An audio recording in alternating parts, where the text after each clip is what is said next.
Hello, everyone. Welcome to another This is Mappa. It's a very special edition of This is Mappa because we love having guests. Thasso is a avatar at the moment.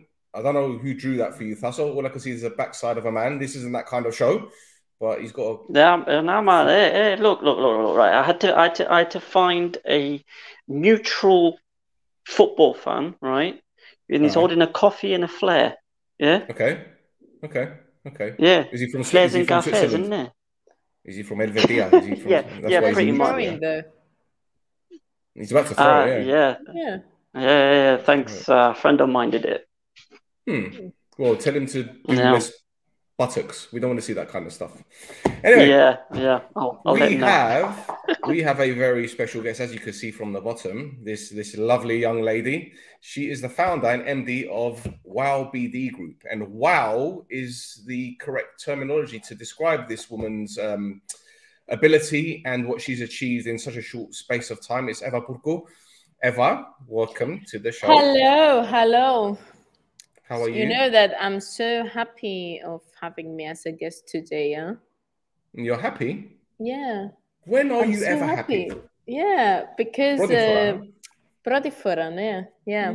It's the first time, so I was looking forward to this podcast because it's everybody, everybody's saying whatever they have in their mind. So that's brilliant, and congratulations for what you have done so far with This is Mappa. Yeah, this is what we're trying to do. We're trying to have fun, and we're trying to be as, what's the word, Thasso? Ruthless as possible. Indeed. Yeah, ruthless. Yeah. What's the right word to describe it? I think, is it sikime? Is that what we got? Bravo! Yeah. That's my word. That's my word for a lot of things here in Cyprus. Sikime. There you go. Yeah. So, Eva, let's start from the beginning. You are 28 years young. 28 years young. Okay. So, Prodabola, why sports? What got you into sport? So let's take it from the beginning. WOW BD Group was basically created like 3 years ago. It's a business development agency, business development group. We're helping foreign clients to get developed here in Cyprus or in Greece, that it's a very related market to here in Cyprus. Although after a year of the launch of WOW BD Group, I have recognized that there was a gap in the market of Cypriot market related to sports. And therefore, the idea of WOW Sports have been developed. WOW Sports, it's the first sport development firm here in Cyprus. We are dealing with the development of sports, several services underneath, like management, sports marketing, sports tourism, sponsors hunting and management of the sponsors, sports investments, sport organization and restructuring. Anything related to the sports development sector is underneath WOW Sports. It is so much wow things that we can do, as we can say. I love this industry. Let me tell you this. I'm also in football the last 2 years because, in Cyprus, I think everybody knows that football is like the #1 sport. The thing that I have recognized, and I think that we're very like-minded onto this, is that most of the football teams, they're so unorganized.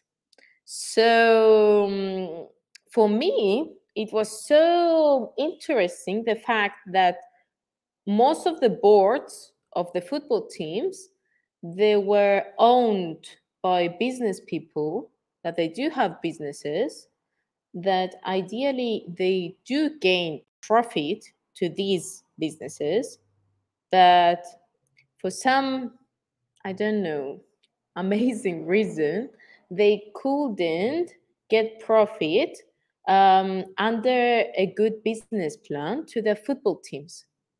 So, therefore, we have developed a specific football department in WOW Sports about this sector, because all the rest, like racing, track and field, swimming, horse riding, that it's a very well developed over the next few years sport, especially here in Cyprus, that we really need to focus on. In other sports, they're so much different from football. So it's a shame. So yeah, WOW Sports has very big objectives, very big goals. Me as the founder, I'm very proud because over the months, I'm recognizing, and I have been recognized from a lot of people about the job that we are doing and I'm doing specifically in sports. So yeah, there is a lot of potential. There is a gap in the market, as I've said previously. So yeah, there we are today. And you're doing a brilliant job. I've you. seen how successful you've been, especially on social media. I've seen you do interviews on television with other podcasts as well. Yeah. And you and I've had several conversations about the climate and the environment in Cyprus and how certain football clubs operate, which obviously we're not going to discuss just yet. But the thing is, coming from the United Kingdom, and we see how various clubs are run out here, probably not so much as how it used to be, because clubs back in the day, they were publicly run organizations that had shareholders and people could buy shares and all that kind of stuff. But you're seeing more and more privatized companies. You're seeing the big clubs like your Man Uniteds and your Man Cities, etc., and all of that. But in Cyprus, you do have that similar methodology, I guess is the right term to use, or a similar term to use, where you've got clubs like Aris and Buffer, Gadmiodis are now these days. But then you have other clubs. You have other clubs, and I support one of those other clubs. Okay, well, I wouldn't say Omonia are one of those other clubs because they're privately owned themselves, but the way that other clubs in comparison to Omonia are run are head and shoulders above my club. And I don't want to talk about my club right now because it's not an Omonia show. But when you look at the likes of Anorthosi and you look at the likes of Abuel and you look at other big hitters in Cyprus, how are they going to compete with the likes of Aris and Buffo, who we know have got such financial muscle? How can they compete with them long term? Look, what it is missing from all these that you have said, and what it was missing, it was the strategy. Everything needs a strategy. A strategy, it's not really about how much money are you going to put into one football club. It's two different sectors. It's the technical part, and it's also the management, the operation, the marketing. We are living to the 2023. Believe it or not, we need to adapt to the new tools that we do have on the table, that we need to collaborate with these tools, so we bring more new ideas on the table. Of course, you need a good technical team. So you need a good football team. You need a good coach. You need a good technical manager. You need a good sport director. You need some scouters and good collaborations internationally. So you build a good strategy for this technical part. But for the rest, you need to make it understandable, not only to the football team, but also to the football club. So it's like a strategy, like a business plan that you need to put under a business structure. So it's so obvious that, let's say if I am the investor of one football team, let's say second division, okay? Ideally, by last year, the budget of one second division team was like, let's say, maximum 400,000, okay? From next year, this is gonna change. This is gonna change because a lot of investors are coming, are reviewing second division teams. They want to take them to the next level. So we're gonna see, in my opinion, a lot of changes over the next few years to the football industry of Cyprus. We're gonna see a lot of teams maybe that they used to be at the first division for so many years, maybe to start get to know more the second division.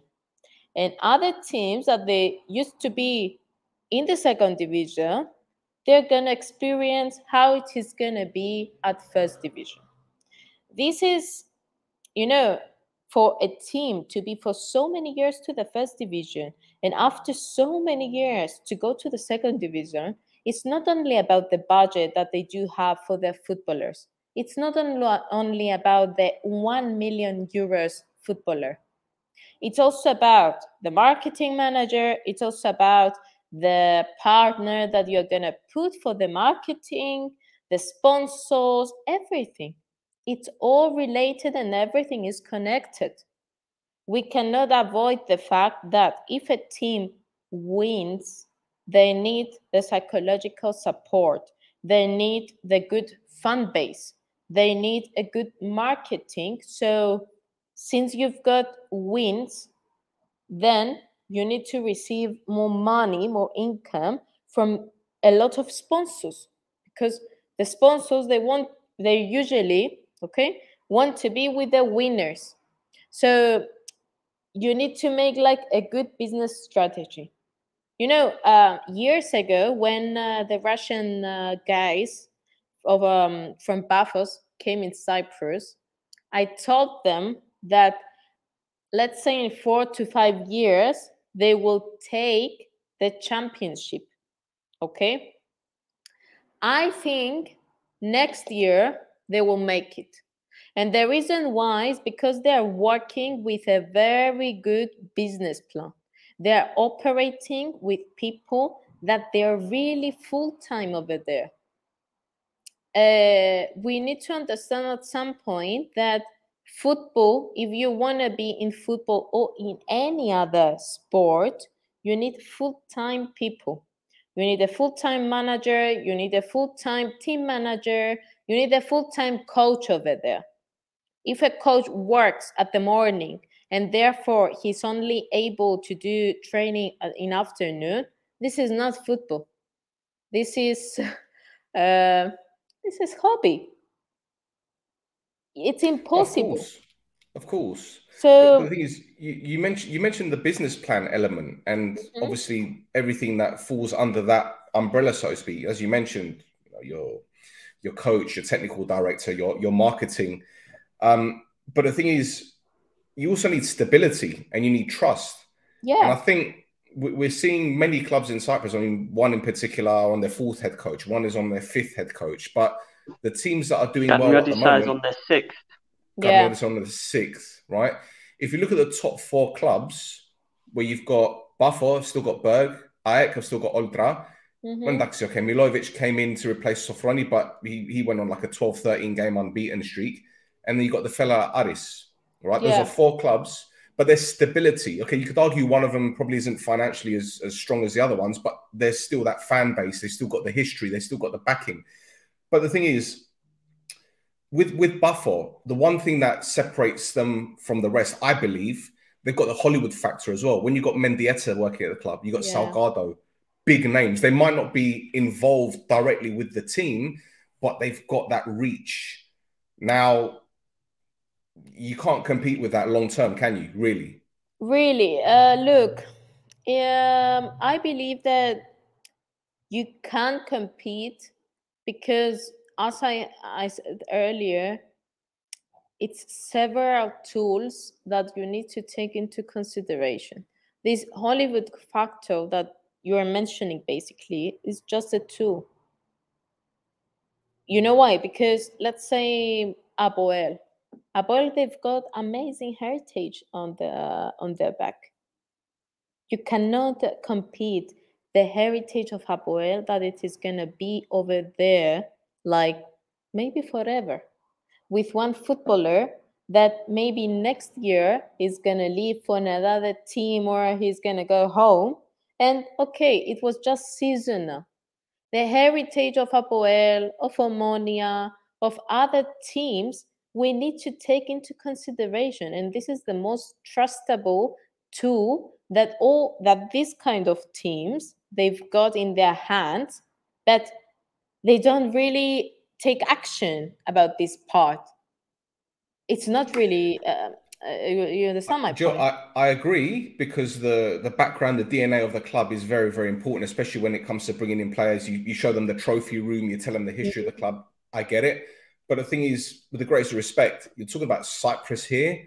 And while Apoel got to the quarterfinals of the Champions League, and I think they're the most well-known club in Cyprus because of that run, when you look at someone like Buffo, even Aris are bringing in Serie A quality players. Yeah. Buffo have got, as I mentioned, Mendes and Salgado, but they've got Henning Berg that used to play for Manchester United. You've got various players. They signed the third choice Croatian national team goalkeeper for big money. They've got other players. And I just think that it should be a massive concern for the Cypriot League that clubs like Buffo and Aris have got a bottomless pit of money. And they could do what they want. In fact, we were talking about Aris just the other day on our podcast about their marketing, about how, you go to Cyprus, like Limassol especially, you got the tabeles, the signs on the highway. Billboards. Billboards. You've got the buses, they've got Aris, they've got the club shop. Everywhere you go is Aris in Limassol. Just if you're an alien, right, and you've gone into Limassol, you won't know that there's 2 other teams or 3 other teams. You won't know. You don't really know. Yeah, that's true. Because again, though, you need a good marketing manager that is going to take over all these. Yeah, you do need, I think you do need these names to use them as brand ambassadors of your team. Okay. So it's not really if they are playing like 90 minutes, a full game, and you can take a full exposure of them. You can use them as marketing tools. You can use them in other sectors that they can leverage your team and basically give you credibility, it's a different, the ROI that a player can give back to the team. And for the people that they don't know, when we talk about ROI, we mean return of investment. That is the main factor that most of the investors are looking to sports football teams. The main question that they're going to ask is, what is their return of investment, especially in Cyprus? We're talking about a very small league here in Cyprus. So even at some point over a 3 years management, if an investor take a second league team and take the team to the first division, immediately with the money that he's going to receive in a first division team, he's going to take his money back. So it's this kind of stuff that football is the only sport, like some others, that you cannot only see the present. You need to see also the past. You need to evaluate and you need to consider the present. And at the same time, you need to plan for the future, because the future is going to convert to you with collaboration of the present and the past. No, that's fair. That's a fair comment. And do you know what? That's a good segue into my next question, actually, because you mentioned the future, and obviously I'd like to think that Cyprus is sort of becoming more progressive in the way things are done out there. As a female in the game, I'm sure you've heard every comment under the sun, every sexist comment, every remark, whatever. And that leads me on to barriers. And you must have come across many barriers. In fact, you're probably still coming across many barriers. And in all fairness, you're the only female agent or someone that's involved high up in the game that I know in Cyprus. Anyway, I don't know where the other ones are doing things on the sly. I don't know. But how has your experience been? It's true. My experience, look, at the very beginning, it was weird to me, to be very honest. After 2 years, it's still weird, but you know, I'm trying also to adapt with this fully men mindset and how they think. At this point, after 2 years of experience, when someone, for example, make a sexist comment, I'm not silent. I speak. I answer back. Sometimes I might answer as a man, because this is the only way some people they can understand in the football industry. This industry is owned by men only in Cyprus. It's amazing. And it's the only sport in Cyprus that I believe men feel so much power than in any other sport. It's amazing. It's amazing the way it's like you are taking a part of their pizza and it's just of them. Look, it's not just on them. You do really, I think it was about time this industry, this football industry, especially in Cyprus, to start welcoming women that basically can manage, can operate, can do the dirty work and or the dirty talks, because it's not football. It's not only about corruption, and corruption can be done by anybody and everybody, unless you know how to play the game. So it's not a man's world. Women can be fit into this world, and actually women can do the dirty job a clean job. So whoever is going to understand this, I think football in Cyprus can also be more profitable to all these people that is owned by all these you know, things that is owned by men. Of course, and I think people don't actually realize that one of the most powerful people in the football industry is Rafael Pimenta, who worked, or still, well, okay, I know he passed away, but Raiola's number 2. In fact, she was in fact, she still is running the agency. In fact, he was just the face. He was the guy that was in front of the cameras, but Rafaela Pimenta was behind the scenes doing everything. And I've met her once, and she's ruthless. And I think people such as her, people such as yourself, they're needed in the game. And just going back to what I was talking about, progression. It's funny how in the UK we're still trying to get over this whole sexism thing.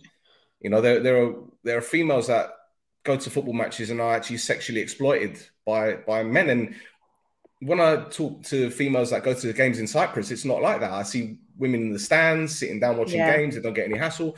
But for someone such as yourself, who is involved in the game in as you quite rightly said, a predominantly male-dominated industry, it must be very, very difficult not to take things personally, because it's not saying they're not having a go at you as a person. It's because you're female. You know, that's effectively what it is. So yeah, I can imagine it can be quite difficult and quite frustrating. I think frustrating is more. It's more frustrating, you know. Yeah. I think it's more. I feel frustrated most of the times, because I need to put. You know, most of the time, the comments are also personally. It's not really about my job, or my effort or my value. It's basically about Eva. So when you're mentioning Eva into a discussion, and not Eva as the professional, as the founder of or the owner of WOW Sports, or the owner of one football team, you know, you are talking personal to Eva as a personnel. So when you're doing this, but is that because they find you a threat, or is it like a backhanded compliment at the same time? Not really. I think it's like a threat. They feel threatened. But I have various examples. You know, the men that I met the last 2 years in the football, I can easily separate them like into two categories. Are the people that the men that basically they understood that they need to collaborate with Eva, and they can easily take advantage of her. And that's the very best professionalism way that somebody at this point can understand and liaise. There are some other men, though, the second category, that basically they feel threat of, Eva is going to take our players. Eva is going to take our commissions. Eva is going to throw me away from the team. Eva is the one that fired me. Guys, it's not Eva. First of all, it's not personal. At the end of the day, it's all business to business. Whoever thinks, in my opinion, that Eva fired me, look, guys, if you were not basically good at your job, you were gonna get fired. Of course, this is job. Somebody else is gonna come and take over your task because you are not doing something correct. So if it's not Eva that is gonna fire you, and by the way, I need to have the authority to do this, because out of the blue, I cannot fire anybody. Okay, so that's also a misunderstanding. It's a different factor to have the authority, me as Eva, and different factor to feel me as a powerful element that you think I can manipulate somebody's thoughts to get fired. So all these are, you know, I have heard the last 2 years like everything. But I'm really, I'm confirming things over the last couple of months that I'm so into the idea, and I feel more power of doing this thing with football. And based on these behaviors, I feel further that football industry needs powerful women like me to take over the things. Do you know what it is? This is what I personally believe. Again, going back to the conversations that you and I have had over the past 6 or 7 months. Yeah. I do believe that people think that you're a threat, but not for the reason, not only for the reasons that you've given. I think because they know that you know more about the industry and the game at your age than they did when they were your age. And I think they know that you've picked things up so quickly that you do have the potential to dominate. That's what it is. And okay, I don't think you do want to dominate the market. You know, it would be a great idea. But I mean, given the way that things are done in Cyprus, even now, maybe in 10, 15 years time, you can have a stranglehold on it. But I think right now, you just still want to learn more about everything and progress for your own personal development more than anything. But again, I just think they see you more of a threat because you've got more knowledge than perhaps they think you should have at 28 years old. You know, the last couple of months, I've heard so many times that, Eva, it's not your industry, or Eva, you don't really know about football. You're just 2 years in the football. You know, or I have heard also about my age. I believe that we are in the 2023, that first of all, the technology brought one very good advantage, especially to the youth. Everybody is on the browser. It's on this fucking browser. Come on, guys. So whatever you want to search or find out, you can have a look at the browser. Now, another tool is books, it's news, it's people that can influence your daily lifestyle, and you can learn more from them. And if you're clever enough to take this kind of information every day, you can discuss and you can speak about anything. Now, I have heard so many times, reasons like don't speak because you don't know about football, you don't know about this, you're too young, you are a lady, this kind of bullshit for me.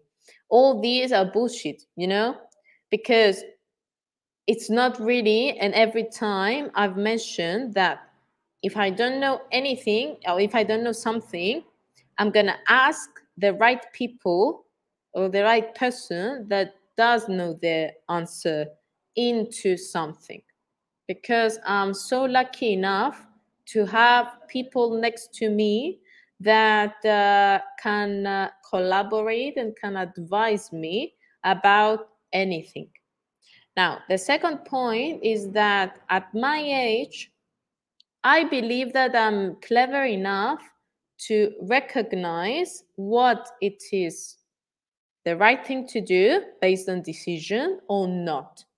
And the main reason is because my experience and my, knowledge about meeting people, about discussing with people, and all these related to negotiating deals and all this stuff, it's all about psychology after all.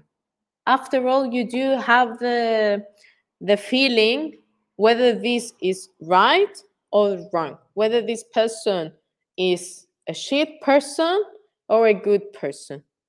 For sure, it's going to be times that you are not going to recognize anything.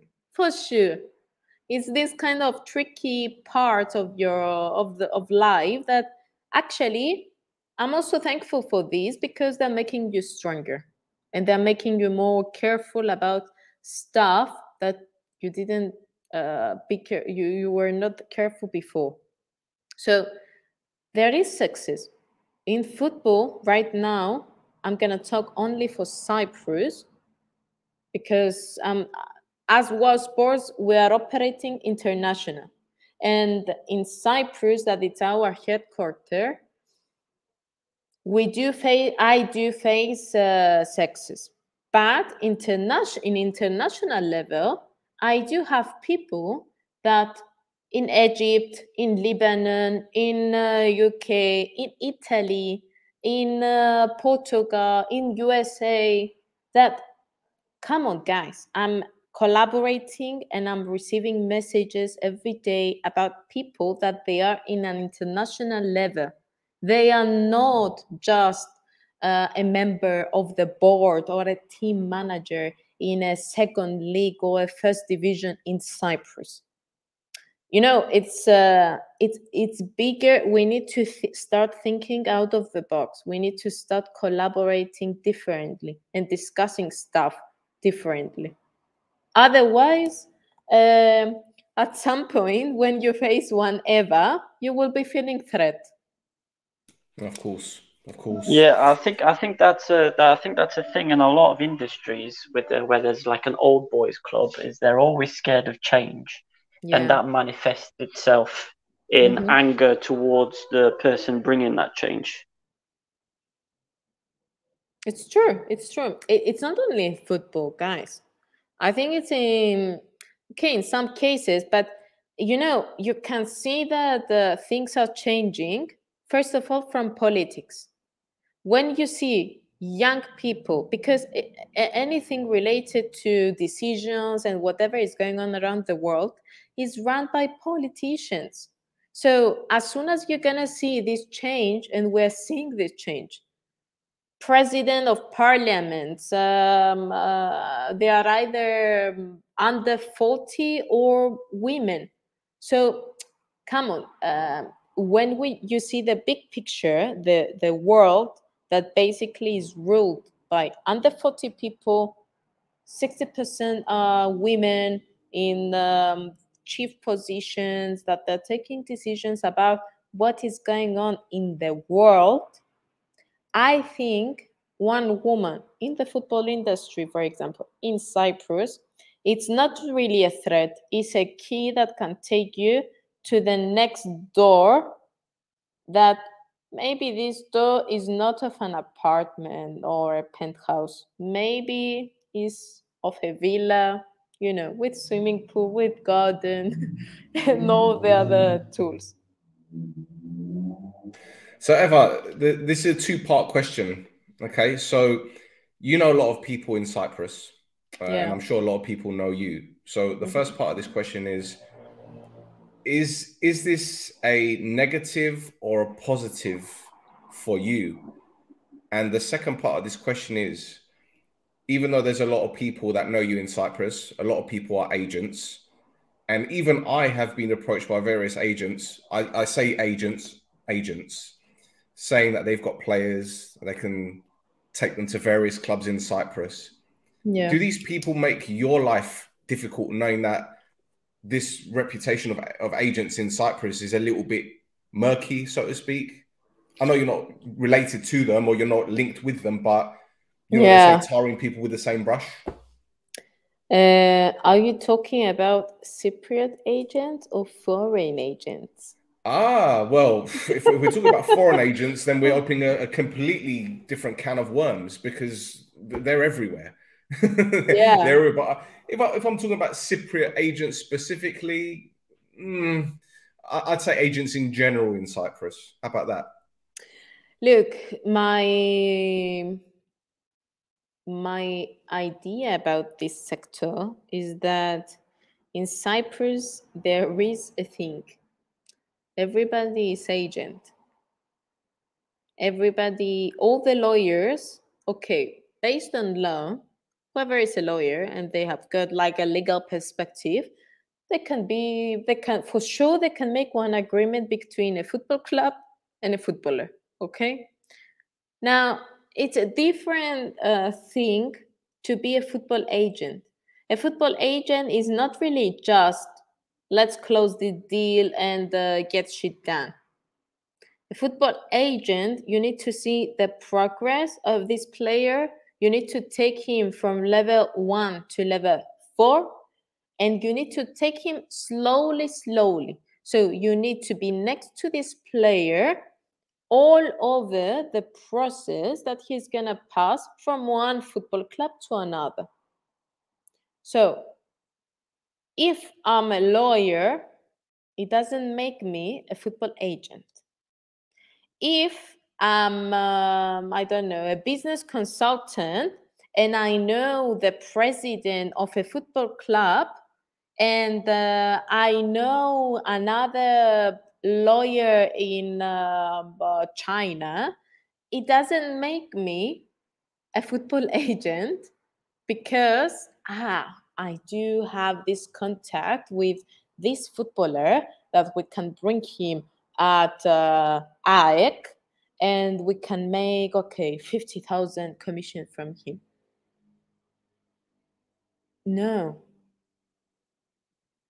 It reminds me like a pyramid company, this kind of stuff.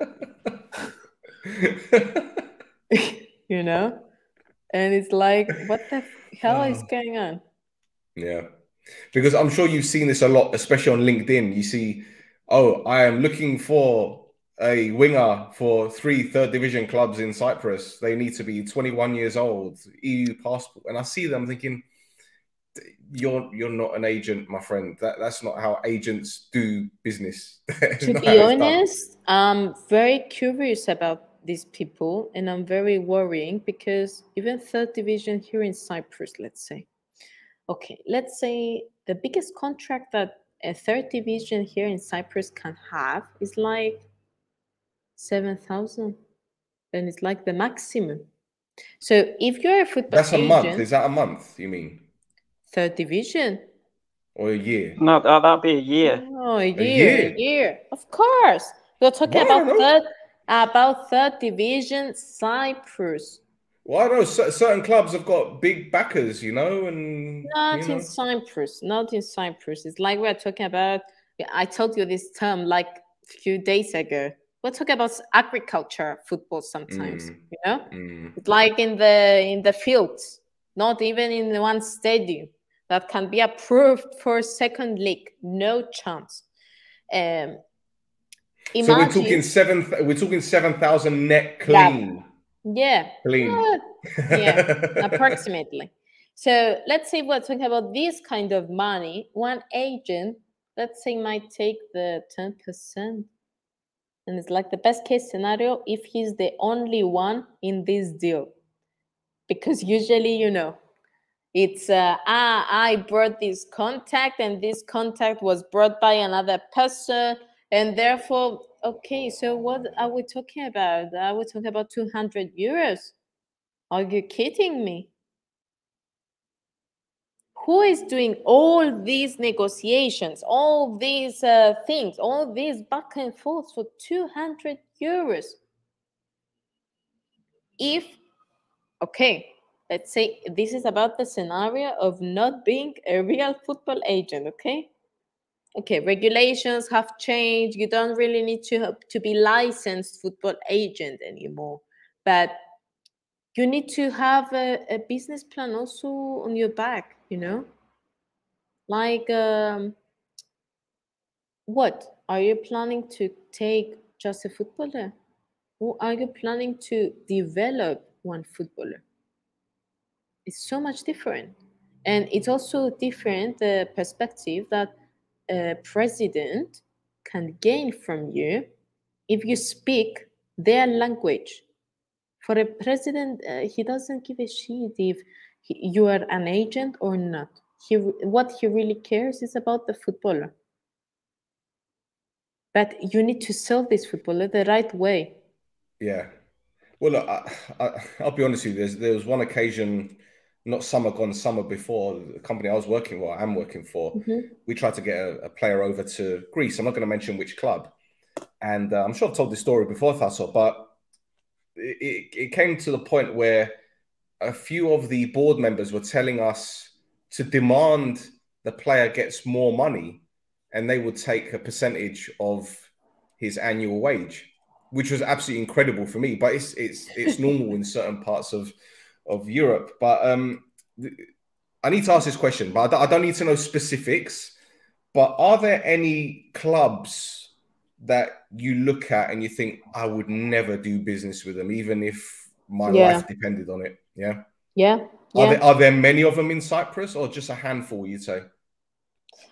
Look, if you have asked me this question like a year ago, I was going to say most of them. But you're asking me this now. And until now, a lot of foreign business investors came in Cyprus with very good ideas, with good money, clean money, to be honest, money that are ready to invest in the team to make it better. So it's not the president of a company that they want to gain from the salary of one footballer. Are the presidents that they want to gain from the sale of a footballer. That's a whole different perspective that I hope, and I'm very faithful that over the next 2 years specifically, we're going to see this change here in Cyprus. Well, I hope the change happens. The thing is, there was one rumor, and I use the term rumor because I'm not 100% that it's true, but there's one story I heard where there was a player playing for a first division club, and he was going to be out of contract this summer, and he was going to join another club outside of Cyprus, and it turns out that the player is with the same agent as his dad, and his dad is a head coach, and he lost his job. And it turns out the president of the club of the player said, "Don't worry, mate, I'll get you a new job so long as your son signs a new contract with us." The player signed a new contract with the club. These things, I tell people these stories in the UK, and they don't believe it. But these are people that aren't involved in football. Yeah. People that see football every day. This could be pretty normal in various parts of the world, you know? So look, I need to be very fair with you. I mentioned you earlier that Wow Sport and me as Eva, based on the network that I have, I'm related to sports investment. Okay. The first thing that I'm mentioning to any investor that is coming in Cyprus to invest in a football team, I'm telling them very fairly from the very beginning that, first of all, they need to bring people full-time and external people to work for your team if you want to make money, or if you want at some point to gain back the money that you're gonna put. If someone is planning to be in one football team and start involving their kumbaro, their grandson, their I don't know, whoever from the family and from all these relationships that here in Cyprus we have with each other, to bring him into business, there starts the countdown, you know? And I have seen this twice the last 2 years. I was part of many fights the last 2 years because if we don't understand the right way that we need to face things professionally, I don't know, maybe we're planning to lose the game as a country. We want to minimize football industry and what are we gonna put after football? Basketball. I don't know if we have the abilities to put basketball. I mean, yeah, basket is a good sport, but come on, it's not football. the NBA. It's not yeah, the NBA, is it? yeah. No. So let's rethink the whole situation, because you know, with contacts that I do have also with the Football Federation and here in Cyprus, you know, with all the corruption that a lot of presidents are saying and are discussing about Football Federation here in Cyprus, they're doing this, they don't do this, they are so amateurs and all this. Guys, it's not only the Cyprus Football Federation that they need to collaborate on to everything. I can say a lot of examples that basically they are not doing the teams the good thing to help also the Football Federation to help them. And Football Federation, actually, they are doing good job, to be very honest. At the moment and at the level that football is in Cyprus, they are doing good job. For sure, there is always a thing for improvement, but let's be realistic. They need to organize stuff. The third league, the second league, yeah, maybe they want more funding from the Football Federation in order to do this. Maybe they are interested to a more, you know, better structure of this VAR and referee system. That okay, maybe I agree, but let's put one question on this map. Are the football teams at the first league ready to receive, for sure, a very good VAR system and referee system in the fields that basically are gonna make them lose and some wins? Well, that's a good question because everyone talks about VAR and how it needs to be used correctly. It's like we say in England, a good worker never blames his tools. A good workman never blames his tools. A good plumber never blames his tools. It's always the plumber or the person making just using the tools, basically. And it seems that the issue is the same in the UK. We have the same problem with VAR. You know, we have people that don't really know how to use it properly. They don't know how to implement rules and laws. I mean, you could talk about various goals that have been scored recently, with Manchester Derby being the perfect example, where Rashford was offside and they didn't give it and the goal stood, and you're seeing more and more VAR lines not drawn in the Arsenal-Brentford game, whatever. But going back to your question about are people ready for it? Well, as I keep saying, people want the technology. They want it being used. But if their team scores a goal that's offside, or if they concede a goal that wasn't offside, who are they going to blame? Because it just seems to me that a lot of clubs like to blame referees. And granted, referees make bad decisions. There have been some really bad decisions in Cyprus. You know, we do this podcast every week. Yeah. And every week, me and Thasso are always talking about a refereeing this. In fact, Thasso talks about, what was it that you do, Thasso, every week?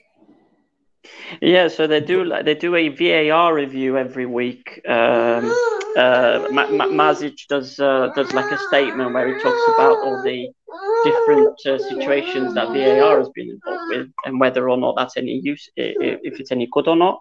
And for instance, this week it's been full of, I mean, you can see the kind of decisions they've made. It's the kind of errors are very schoolboy. Yeah, so even Thasso's boy doesn't like the referees. Yeah, I was going to say this. Mashallah.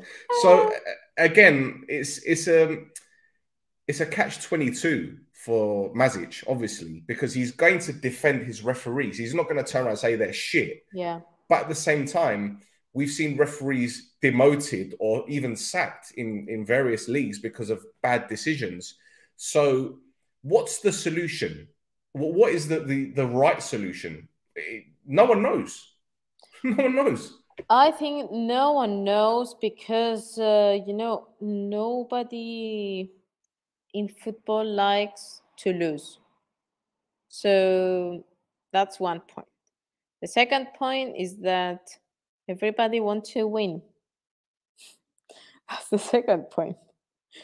The third point is that everybody is correct based on their perspective.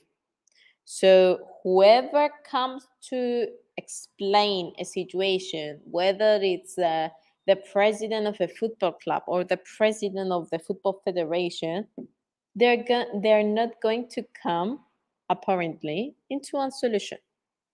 So, it's a circular strategy that the only way that they can get things done is that, let's say, Cyprus Football Association proceed into a manual, start being more strict, even more strict.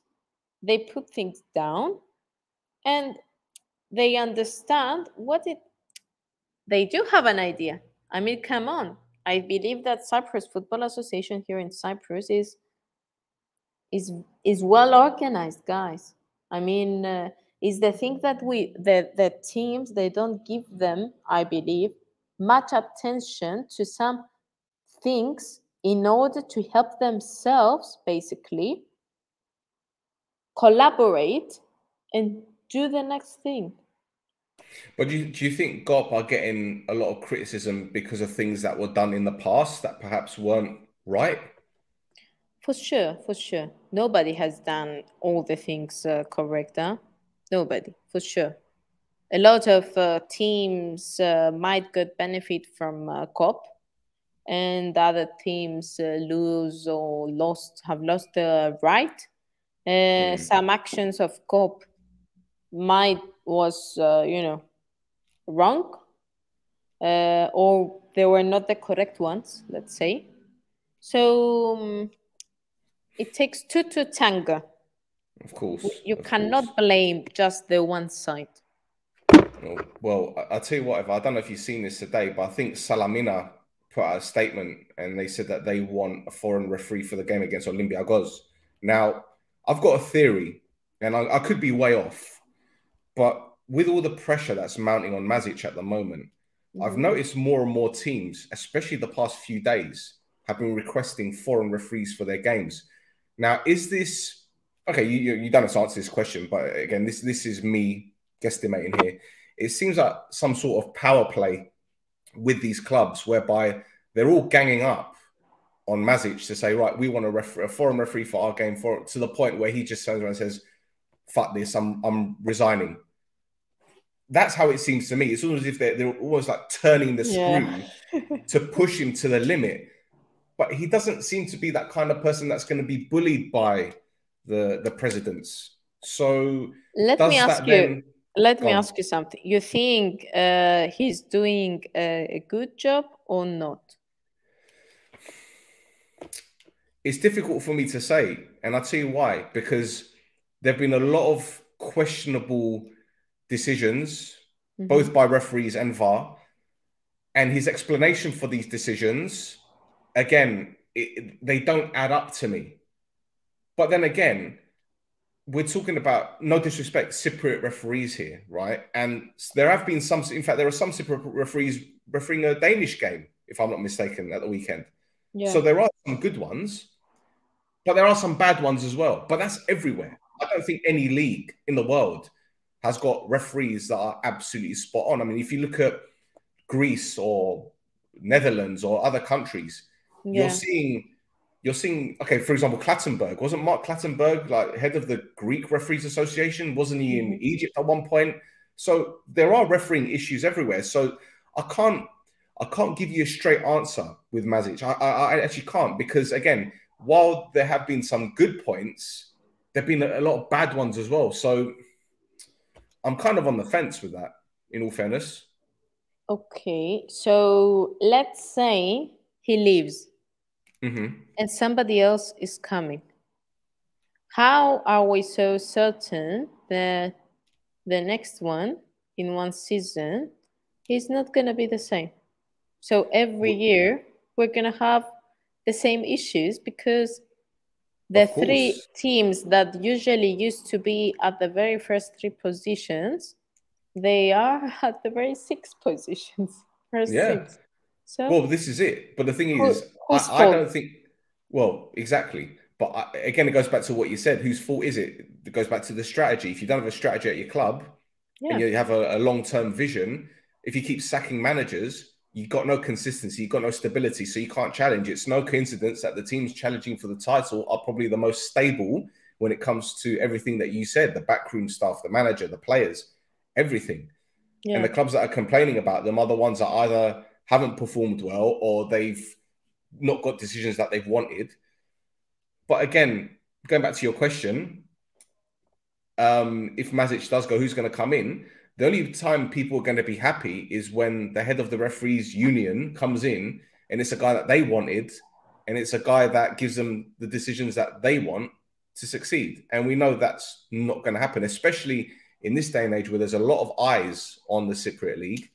Yeah. On the first division anyway, because I know a lot of shit happens in Division 2 and 3, which no one really talks about. I'm not going to go into that.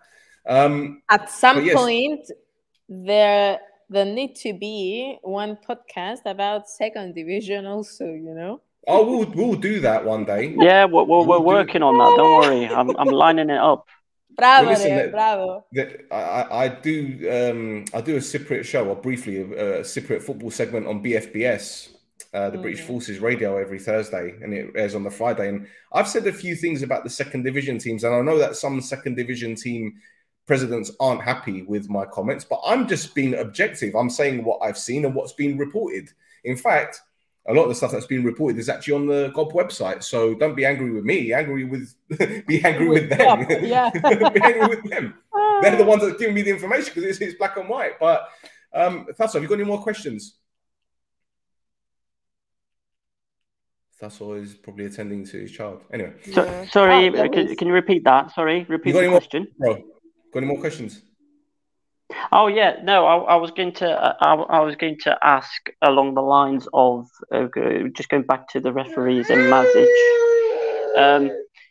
Do you think that if so obviously he's sending these referees to Denmark, he's sending them to Portugal to get the experience that's required. Do you think that the clubs will have the patience for the referees to get up to the standard that is required internationally for these leagues? Because if they've got the experience in these other leagues and they're doing a good job in these other leagues, then the blame doesn't lie with the referees, does it? Let me tell you something. I believe that Cyprus League is so much different from other leagues. So even if he sent them to any other country to gain experience, they're just gaining experience as referees. Cypriot League at the moment it's like they need very delicate takeover of how the things should be done. So by sending your referees to other countries, yes, maybe they do need this experience. But the football teams, for example, in Portugal, are at the same level of the Cyprus teams. So even if they go there and take this experience as referees, they're coming here in Cyprus and they face, I think, a totally different other experience from what they have passed in Portugal, in Italy, in Denmark, or wherever. So I think even if he does this, basically we're again at point 2. We need something more than that. I think that takes time, though, and there's no patience. There's no patience because everybody wants to be at the first 3 by June. That's why. There is no patience. For sure, there is no patience. There is no patience because most of the teams, they own more than 5 million. That's why there is no patience. There is no patience because we don't face discipline into most of the teams. That's why there is no patience. But at some point, you need to be patient enough, or what do we want? If, let's say, we put referees from Qatar, okay, that they have played to this leverage of football, you think they will come up with comments on press that we brought referees from Qatar, that they were in the biggest championship of the world, and why we brought them here in Cyprus, since the football market in Cyprus is so much different? These are going to be the comments that we're going to receive from press. So I don't know if you agree with this. That's my decision as a woman in the football industry. Eva, I'll tell you my honest opinion on the matter. Now, referees have a very difficult job, okay? And yeah, they make mistakes, and sometimes they're very infuriating, these mistakes. And we saw what happened with Constantino Christou the other day, the Ethnico game, the referee. Yeah. Now, in the past, as Tasso mentioned on the podcast the other day, referees have had bombs go off in their cars, all sorts of shit. I firmly believe that while it's entertaining that presidents come out and openly destroy referees in the press, I find it hilarious. But at the same time, I think they have a responsibility to protect referees as well. And by that, I mean, when you come out in the press after a draw or a defeat or a bad decision that doesn't go your way, and point out and absolutely dig out these referees like they did at the weekend to the one that refereed that Boyle Boxer game, and he's quite a young referee, to publicly dig them out and lambast them, you're putting them at risk. And I think that we're kind of like, we're on a tightrope at the moment, because fans, as we've seen in stadiums, fans are throwing Molotov cocktails on the pitch. They're attacking players outside the stadium, even at nightclubs, whatever. We're towing a very fine line at the moment. And I think presidents or press officers need to be very, very careful as to what they say and how they say things or how they publish things, because you're putting a target on these referees' back. And I'm sorry to say this, it's just a fucking game. Yeah. It's just a fucking game. No one's life is worth more than a game of football. I'm sorry. This is just me being straight with you, you know? That's true. That's true. And it's also the reality, you know?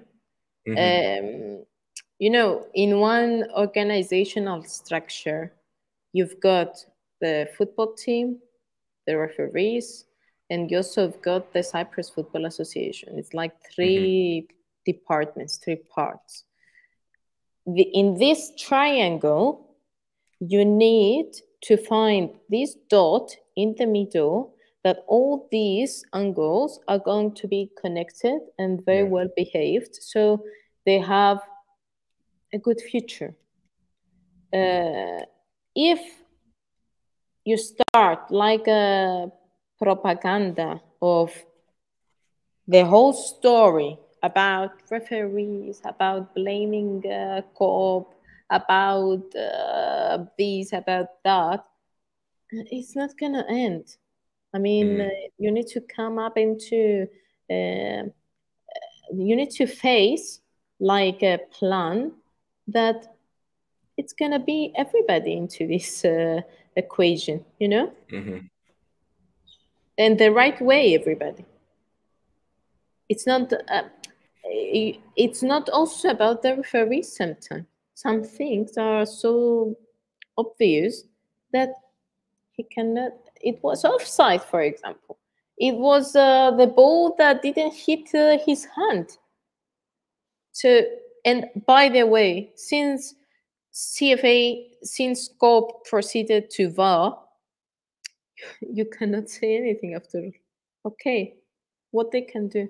They can be more careful, for example. Okay, they can send the referees abroad. They can do this. They can do that. But again, for sure, they're gonna be blaming somebody because they didn't win, because they didn't get those 3 fucking points. So, what to say? It's just a fucking game, as you said. Yeah, it's just a game. Exactly. Anyway, let's move on very, very quickly, because we've done just over an hour, and I know you're a very busy person. You probably had about 15 phone calls in this time. So my final question to you, I don't know if Tassos got any more, but I'll wait to ask my question first because he might be busy. I don't know, I can't see him. What is your long-term strategy or your long-term vision for the company, for yourself as a person, as a brand, as a professional? Yeah. Do you have? I'm sure you have loads of goals. Pick one, anyone. Okay, so there is something very interesting coming up over the next few months for Eva. I don't know if it's gonna be forever. Forever. But okay, we can see. It's gonna be the first time in Cyprus that this is gonna happen. So me as Eva, I'm planning to come up with a more powerful role into the football industry. I don't mind and I don't really care anymore for people to be threatened about how I'm coming and the way I'm coming. I came into football industry to stay and not to be threatened by any men to leave the football industry the way they want me to leave. This is not going to happen. So that's the first thing about Eva. I know my job. I have 2 companies. I have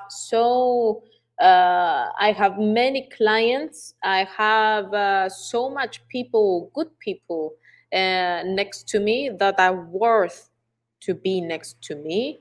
And I'm very happy to have them next to me.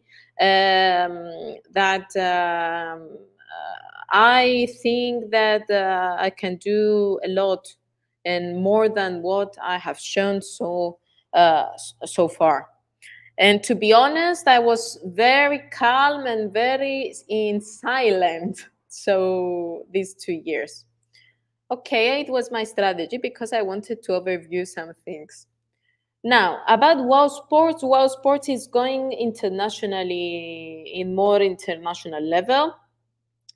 Anyway, we have our network in Italy, in Portugal, in USA, in UK, with your support also over there.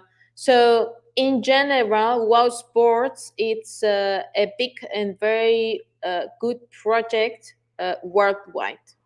And it's not only about football, to make a note on this.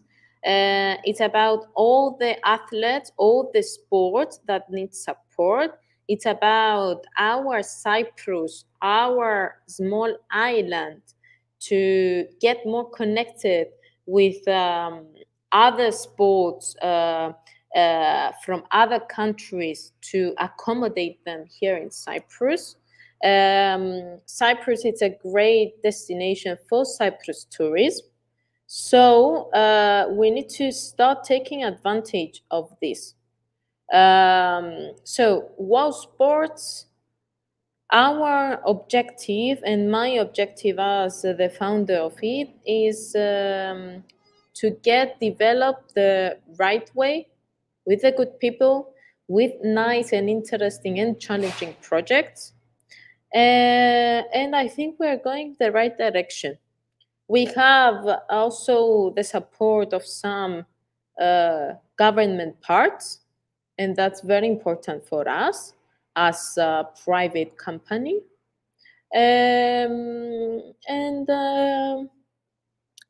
I think also WOW Sports here in Cyprus for football and the sports marketing perspective, and the way we're proposing some things for sponsors, companies, based on taxation and, you know, all these small tricks, sport investments and anything related to investment, I think WOW Sports will be a part of any project here in Cyprus or Greece.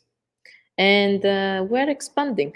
Expansion is my biggest objective for WOW Sports over the next 3 years.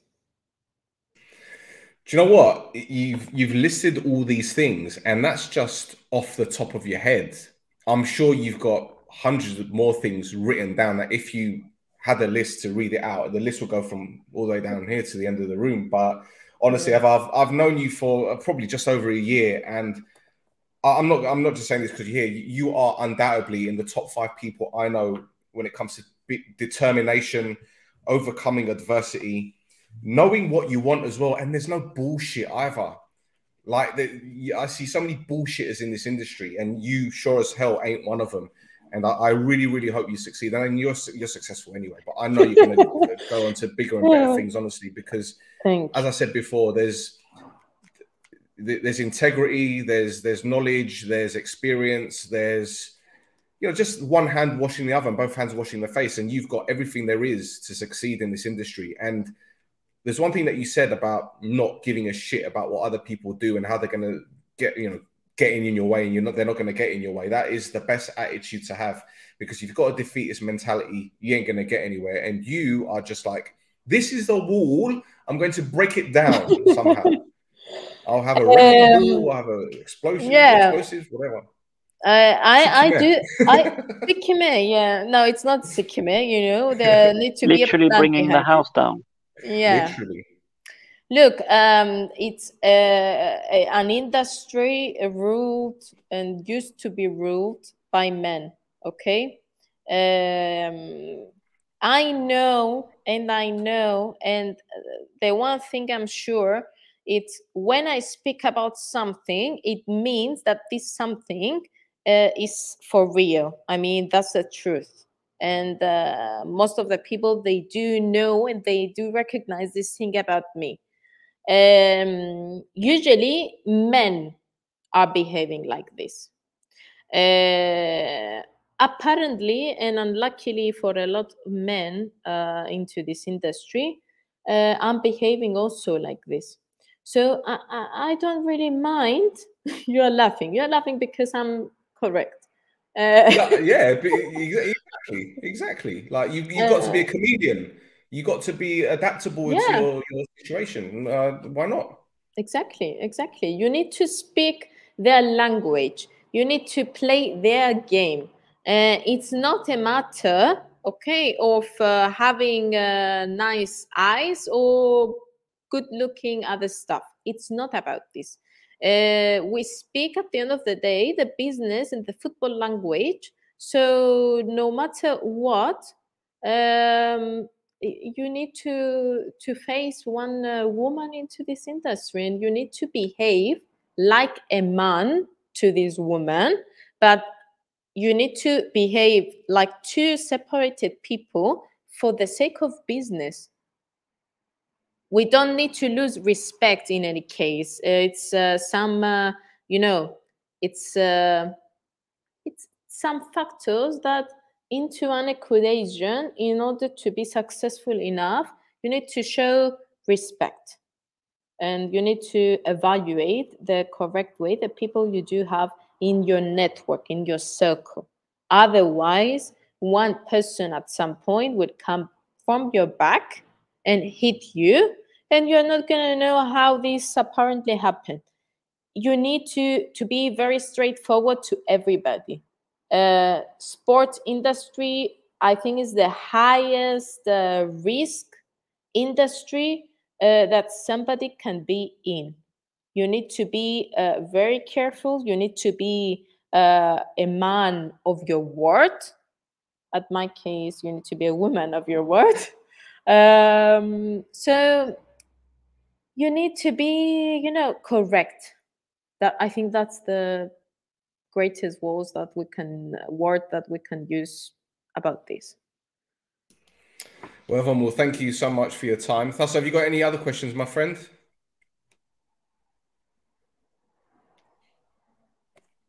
I just want to say thank you again for being on. Thank you, Thassa. Anyway, Eva, where can people contact you on social media? Because we don't give out numbers on this; we just give out Twitters and Instagrams. Yeah, on Instagram, everybody can find me as Eva Pourkou, or through Wow Sports or Wow BD Group. All our social media channels are active 24/7. We've got teams behind them. So in any case, whatever the time zone, they can contact us. And for sure, my profile and me as Eva, whoever wants to get in touch, I'm very open to discuss for anything. Lovely. Thank you very much. Thank you. Boys and girls, thank you for tuning in. We'll be back next week, I think. We will be reviewing the Prathlima games. There's a few tasty encounters coming up, and I'm pretty sure we'll be talking about referees again.